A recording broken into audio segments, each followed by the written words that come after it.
যুবক তো নিজের দামই জানে না, ও সমাজে কি করবে?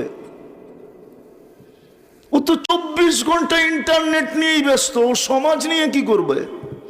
ও তো এক কাপ চা একটা পরোটা নিয়েই ব্যস্ত, ও তো 200 টাকা নিয়েই ব্যস্ত, ও সমাজ নিয়ে কি করবে? অথচ আল্লাহ রসুল তো বলছিল নুসিরতু বিশ-শাবাব, আল্লাহ আমাকে সবচেয়ে বেশি সহযোগিতা করছেন যুবকদেরকে দিয়া। পড়েন ইতিহাস, দেখেন। কেননা আল্লাহ রসুল যুবকদেরকে তৈরি করছিলেন, মডেল হিসাবে বানাইছিলেন, মডেল। আমরা তো যুবকদেরকে তৈরি করতে পারি না,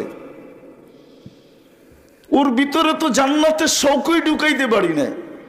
আমার সমাজে তো জান্নাতের আলোচনা হয় না। আপনারা না এত শিক্ষিত মানুষ, কি লেখছেন এখানে?